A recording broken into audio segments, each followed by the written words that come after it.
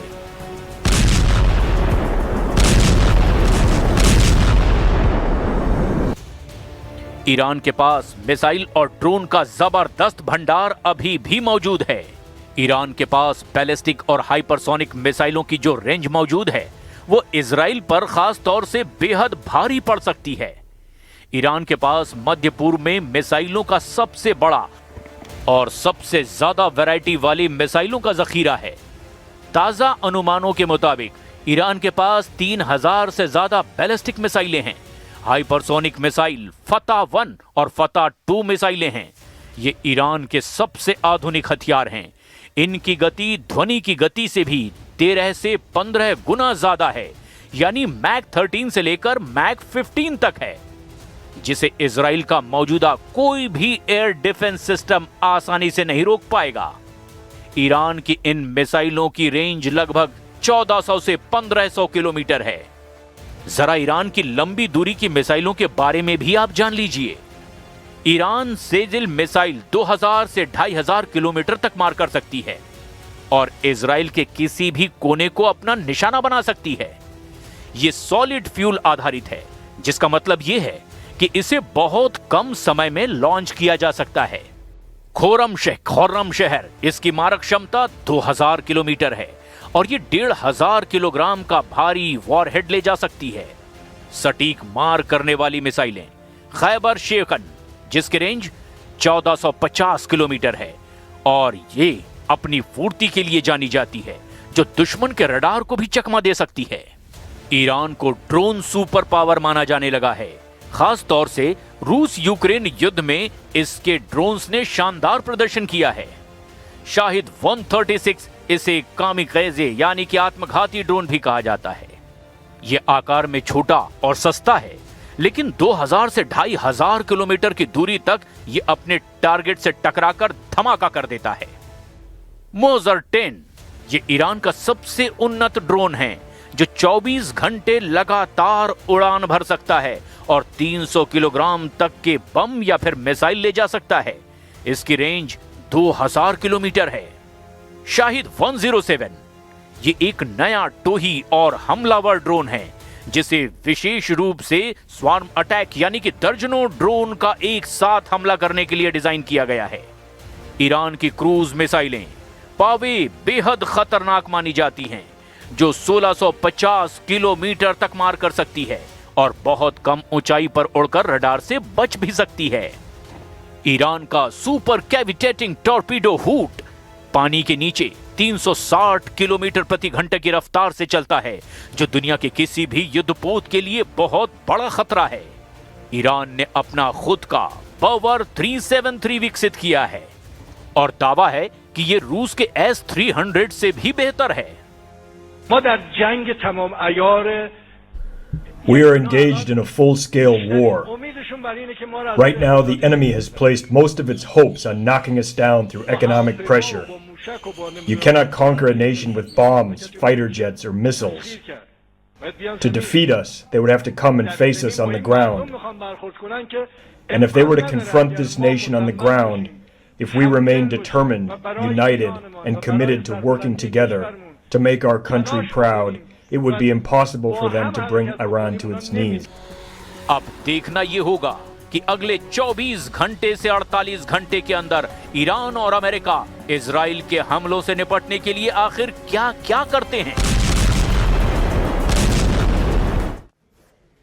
Iran के राष्ट्रपति ने बहुत बड़ी चेतावनी जारी की है। मसूद पजेश्कियन ने कहा कि अगर ईरान के सर्वोच्च नेता अली खामनेई पर हमला हुआ तो फिर ऐसा युद्ध शुरू होगा जो खत्म नहीं होगा और हर मोर्चे पर लड़ा जाएगा और दुश्मन को फिर पूरी तरह से खत्म करने के लिए इस जंग को लड़ा जाएगा।